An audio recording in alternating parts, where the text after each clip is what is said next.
যেটা বললেন না সেটা হচ্ছে উত্তরবঙ্গেও মন্দির হচ্ছে, দক্ষিণবঙ্গেও মন্দির হচ্ছে। মন্দির করার পয়সা কোত্থেকে পাচ্ছে? মানুষ তো চাল ডাল চাইছে, দুমুঠো খেতে চাইছে, পেটটা ভরাতে চাইছে, খালি পেটে যন্ত্রণা ভোগ করতে চাইছে না, পারছে না তারা। এই যন্ত্রণা থেকে মুক্তি চাইছে, তারা চাইছে শিক্ষা, তারা চাইছে কাজ। আপনি যাই দিচ্ছেন মন্দির, মন্দির তো আমাদের ঘরে ঘরে আছে, মন্দির তো হৃদয়ে আছে। হ্যাঁ, যে ইসলাম ধর্মের মানুষ সে মসজিদে যায় নামাজ পড়তে, সে বাড়িতে নামাজ পড়ে। যে হিন্দু ধর্মের মানুষ সে মন্দিরে যায় পুজো করতে, বাড়িতে পুজো করে। তার হৃদয়ে ভগবান আছে, তার হৃদয়ে আল্লাহ আছে, তার নিজের হৃদয়ে ভগবান আছে, গড আছে, হ্যাঁ, জেসাস আছে। তাহলে তাদের জন্যে তো আপনার সরকারি কোষ থেকে মন্দির করার দরকার ছিল না, আপনার দায়িত্ব ছিল হসপিটাল করার। সরকারি হসপিটালে যান, সামনের মেঝেতে সব শুয়ে আছে, সেখানেই স্যালাইন চলছে, ওর জন্য একটা বেড দরকার, সেইটা আপনার করার দরকার ছিল। ওই যাতে সরকারি হসপিটালে রুগীকে রেফার করলে গাছতলায় পড়ে না থাকে, তার ব্যবস্থা করা দরকার ছিল আপনার।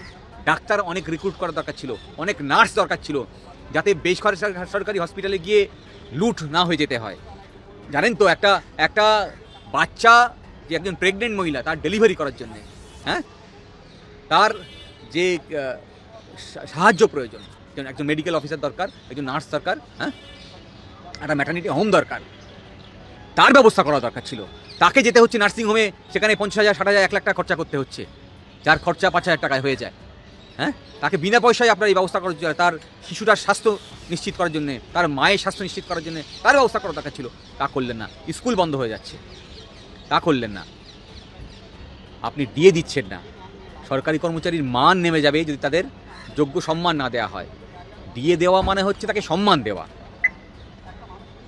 দিয়ে সম্মান ছাড়া কিছু নয়। একটা মানুষের, আমাদের সংবিধানের প্রিএম্বলের প্রথম পাতায় লেখা আছে right two live with dignity, সম্মানের সঙ্গে বেঁচে থাকার অধিকার। পশুর মতো বেঁচে থাকার কথা বলেনি। তাহলে একটা মানুষের সম্মানের সঙ্গে বেঁচে থাকতে গেলে প্রয়োজন অর্থের, তার জন্য তো দিয়ে দেওয়ার ব্যবস্থা করা হয়েছে, তার জন্যই তো সংবিধানের ডিএকে স্বীকৃতি দেওয়া হয়েছে, আইনের ডিএকে স্বীকৃতি দেওয়া হয়েছে। তাহলে সেই সম্মান কেড়ে নিচ্ছেন আপনি, হ্যাঁ। তাহলে এবং সম্মান কেড়ে নিচ্ছেন, তার প্রকৃষ্ট উদাহরণ হচ্ছে আপনি বলেছেন ঘেউ ঘেউ করবেন না, হ্যাঁ।